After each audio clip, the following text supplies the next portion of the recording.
This is problem set 2, exercise 7. So in this exercise, we're going to deal with Erdős-Rényi networks.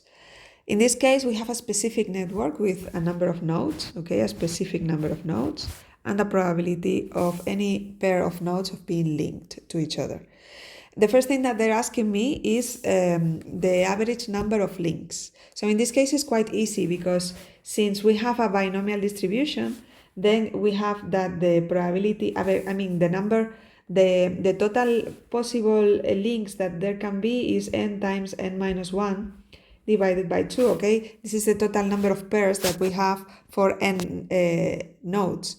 So I have just to multiply this quantity by p, which is the probability of each of these pairs of being linked, and this is the actual number of links that I'm going to have on average. So when I substitute the expressions here, I have 3 times 10 to the minus 3.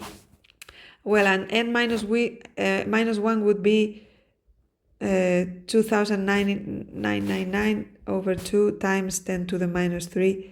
So this is going to be, sorry, this is a plus 3, okay? So this was a plus 3. So this and this cancel out.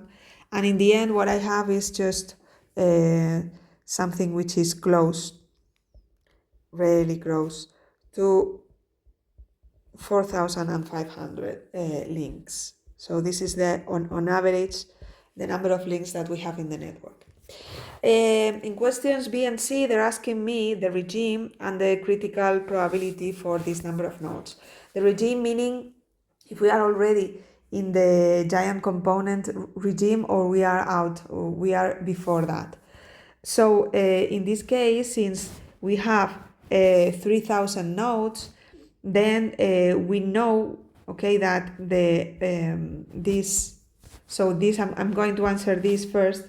So this probability, this critical probability is going to be equal to 1 over n minus 1. Remember this, okay? So this is the critical probability of being where we start, the giant component is starting to form. That's the probability. When we increase this probability, then the giant component already starts and it's large, etc., etc. Okay, so that's the idea. So in this case, this probability is going to be more or less equal to 1/3 times 10 to the minus 3, okay, which is equal to 0.3 times 10 to the minus 3, which is smaller than the actual probability that we have, and therefore we are in the giant component. Okay, so here we can say that we have a giant component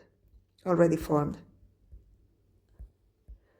When we are very close to this value in the probabilities, there might be, the giant component is not so clear to observe, okay, it's not so clear. And in questions D and E, they're asking me the opposite. So instead of fixing n, now we are going to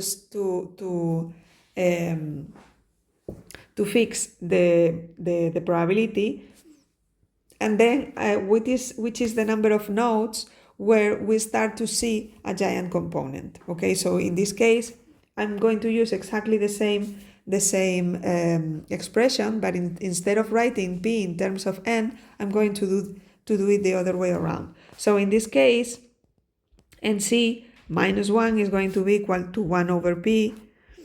So NC is going to be equal to 1 over p plus 1, which is more or less, well, 1 over p is going to be, because this is 10 to the minus 3, so this is 10 to the 3 plus 1, which is without the approximation, okay, this is equal to 1001. So when we start approximately equal to 1000, then what we have is that the giant component is going to start to form, and this is with a fixed probability. And then with this fixed probability, what is for this value of the number of nodes and this probability, what is the value of the average degree and also of the average path length?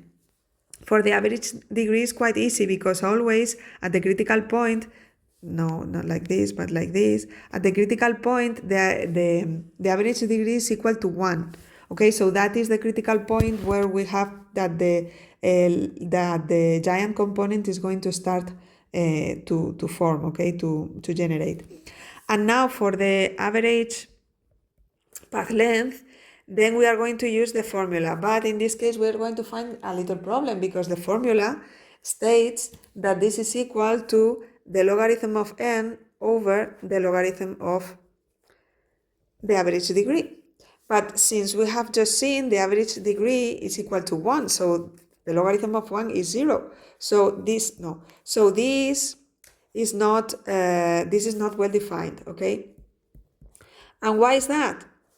Well, first of all, when we computed this expression, this approximate expression for the Erdős-Rényi model, what we saw is that we assumed that there was a giant component, okay, and that all nodes were linked to each other, okay, not an all with all connectivity, but yes, I mean that there was a path connecting all nodes of the network.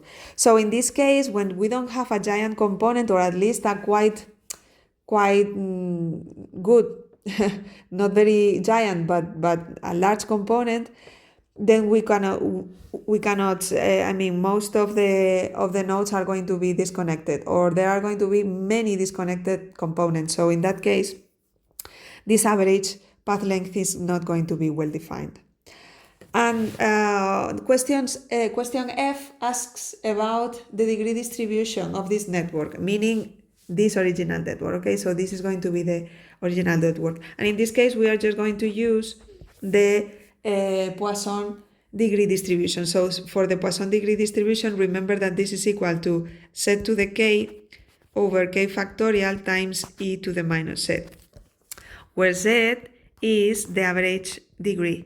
And the average degree in this case is p times n minus 1. Remember that for each node, the probability of forming, the average number of links that are going to be formed are going to be all the possible links that can be formed times the probability of each of these links to be formed. So in total, we have on average p times n minus 1.